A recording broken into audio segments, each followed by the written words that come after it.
Shabbat Shalom. Can we stay at home forever? How can we know it's truly the right time to leave our safe haven and venture forward?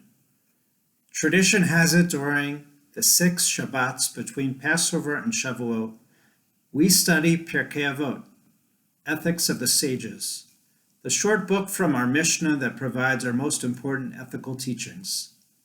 The book itself has 6 chapters, and we are to devote a week to each. The classic text opens with these words of advice. Number 1, be deliberate in judgment. Number 2, raise up many students. And number 3, that we should make a fence around the Torah. This is the book which contains the sayings of the greatest rabbis, including Hillel's, "If I'm not for myself, who am I? If I'm only for myself, what am I? If not now, when?"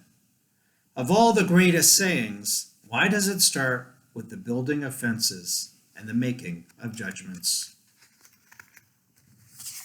I understand the importance of increasing students to share more Torah and to deepen our commitment to tradition. To be deliberate in judgment means not to jump to rash decisions. When making important decisions, we are advised to allow sufficient time to seek unbiased counsel. Only after careful consideration, research, investigation, examining all the facts and consequences, then we can make a fair and true judgment. The decisions to stay at home and reopen are difficult and critical. They require, in the words of the Mishnah, deliberate judgment. We hope and pray that our leaders continue to follow the advice of our Mishnah.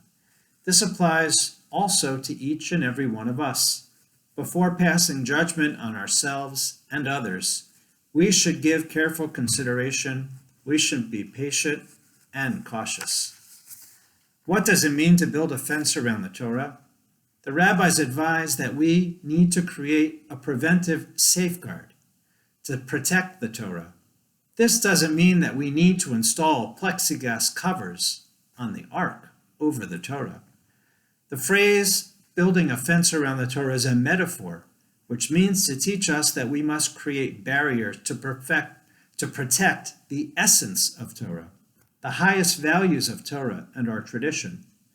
The classic example is that even though a day is only 24 hours long, Shabbat actually lasts 25 hours. Of course, we love Shabbat. We want it to last even longer than physically possible.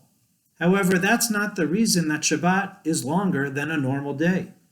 The rabbis built in a buffer zone to prevent us from breaking Shabbat. We technically start Shabbat early, 18 minutes before sundown, and we end Shabbat 42 minutes after sundown the next day, in order to avoid possibly cutting it too close. The rabbis know our human nature to run late, to try to fit too much cooking, cleaning, work, errands, and studies in on Friday afternoon. So the rabbis set up a system, building a metaphorical fence to ensure and enclose the full observance of Shabbat. It's possible to understand the stay-at-home orders and the wearing of masks as a fence around the Torah. If saving a life and preserving a life, pikuach nefesh, is the highest Jewish value, then our adherence to the stay-at-home and mask-wearing orders should be followed, as they are barriers and buffer zones constructed to protect us and others as a safeguard for health. But we also know that we cannot stay at home forever. We are in our final weeks counting up to Sinai, meeting God at the mountain, receiving the 10 Commandments and Torah on Shavuot. After the Sinai experience, the people remain encamped around the mountain. Receiving the law and instructions, they don't immediately begin their journey to the Holy Land to live the life promised to them in the Torah. They actually remain at the mountain, in the desert. Now they were likely busy making preparations for their journey, constructing the Mishkan, the tabernacle. Nonetheless, they settled at the foot of the mountain, sheltering in place. In fact, the name of our portion this week, Bahar, means at the mountain, implying that the Israelites were still there. For an entire year, our ancestors stayed put, sheltering in place until this very day on our Jewish calendar. This day in Jewish history, when the Israelites ventured out into the wilderness, they left their safety net at Sinai after sheltering in God's shadow. This is the first day they started their new normal, journeying through the wilderness on their way to the promised land. For our ancestors, God's divine cloud of protection guided the way, ensuring their safety with every step.